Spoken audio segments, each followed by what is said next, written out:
So here we have Rise of the Amazons, which is a Kickstarter. So this is a prototype, so please bear in mind that all the components here are prototype quality, although we do have some nice kind of bust miniatures there, which we'll use to mark your position on the map. In the game, you are going to be you're going to be moving around the map, battling events, making sacrifices, trying to keep your supply line high, and pleasing or angering the gods.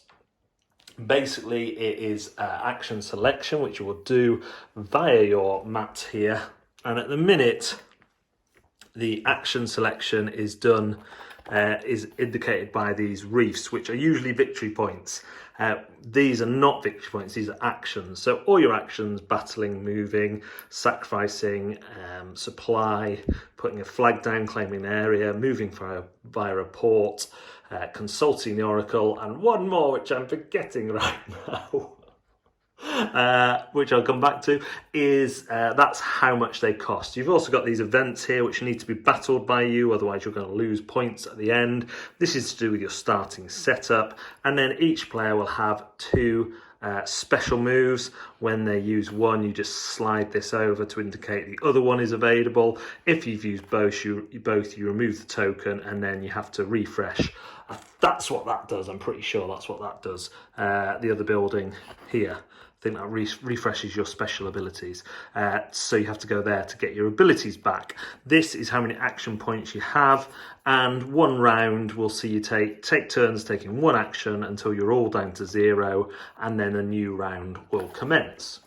To do your actions, you're going to be utilising Amazon cards from your hand and from the board. So we have Might and Cunning.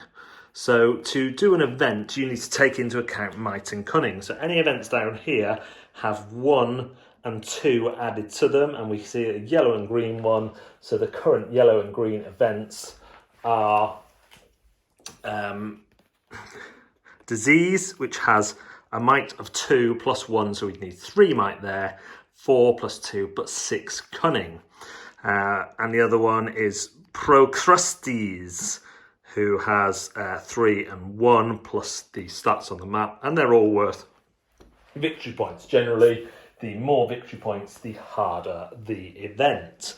You can also move from port to port if you're someone with a port, but say you haven't got enough might and cunning with your hand in your hand, then you can use these common Amazons on the board, and they get a boost in might on the left and in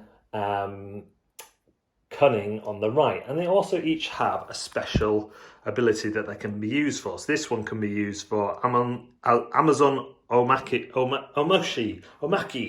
I'm not very good at saying that, but that's this down here, which is a special battle which you need to do at least once in the game, and the later you leave it, the more points you get, but someone else could claim that. This one, however, is used for sacrifice, which is done when there is 1 free space in an area, and that lets you choose the turn order bonus. Turn order is important, but you also get a bonus, and the bonuses tend to get a little bit better the further away they are. The other thing to note is that there are god cards that come out at the start of each round, and these are negatives, which will affect all people, and there are what called DI or Divine Intervention cards, and these you have to choose one bonus, and you can use them at any time, paying the action cost. You can use as many as you want, and you can go and get more of these by visiting the oracle. Anytime you get points, you're going to track it down here, and anytime you use the common Amazons, you're going to replace them from a supply with more. If you play with less players, certain areas are going to be blocked off, which is just indicated by these tokens. There'll be less events, and there is also a solo mode which kind of riffs on the 2-player mode.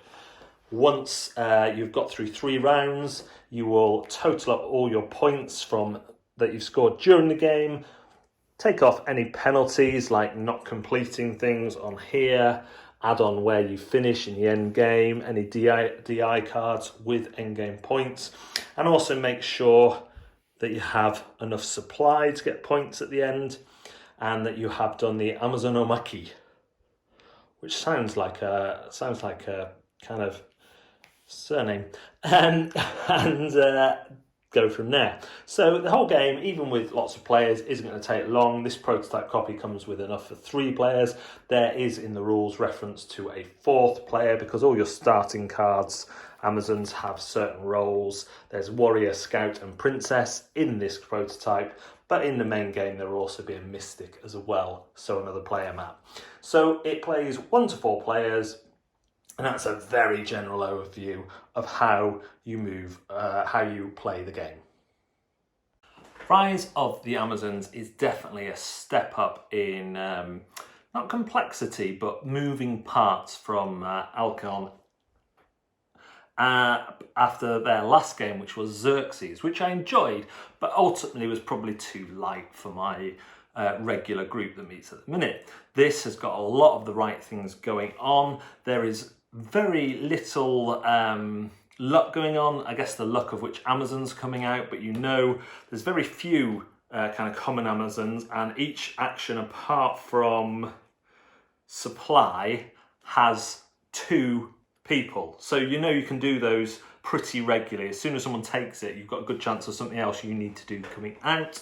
The other luck, of course, is the DI cards, which will give you points at the end if you save them as well. So battle is all resolved in a kind of deterministic way. You're not going to enter into a battle without knowing you can win it, but to get to a position where you can win it is the key thing. Moving around the map at first seems limited by 1 space at a time, but the use of ports and other clever little things help you do it. Supply is kind of abstracted out to this chart down here where you need supplies. It's kind of like a different variant on feeding your workers every round.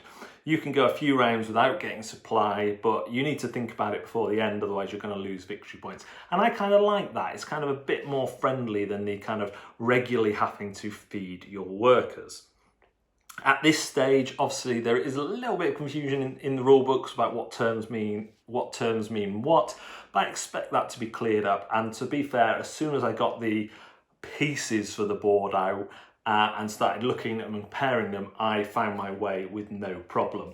The biggest issue at the minute I had with the rules, and again, this is prototype, so there are going to be issues, is that the tokens with your character's face on are referred to as a number of different things depending on where they go on the board.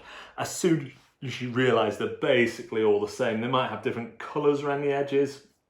Hard to tell at this stage.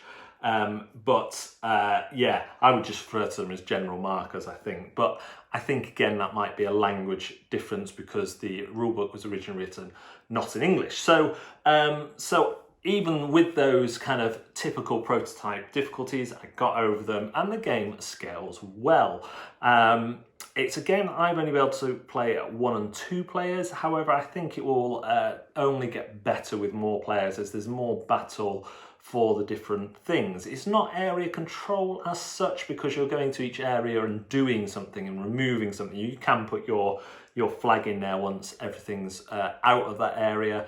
But the most kind of area control comes up at the turn order track, which is always in flux anyway. So I really think that a lot of thought has gone into this one. I think the special powers that each players have are powerful, but they make sense. And if you want to, you can't just hammer them all the time. You have to go and refresh them and choose when to use them.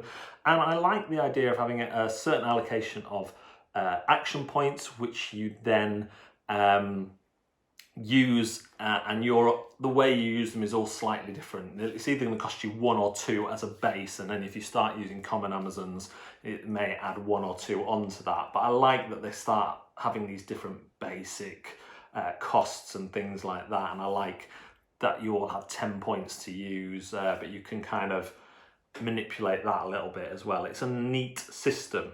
And I think Alcyon, I never know how to say their name, but I think they make nice, approachable games, and this continues that trend whilst offering a bit more bite to it, which is really enjoyable. So the link for the Kickstarter will be in the comments. There is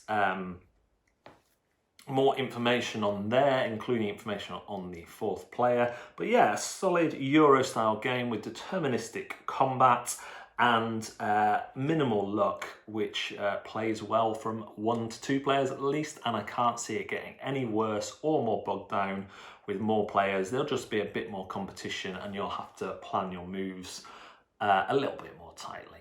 Thanks very much for watching. We will see you next time.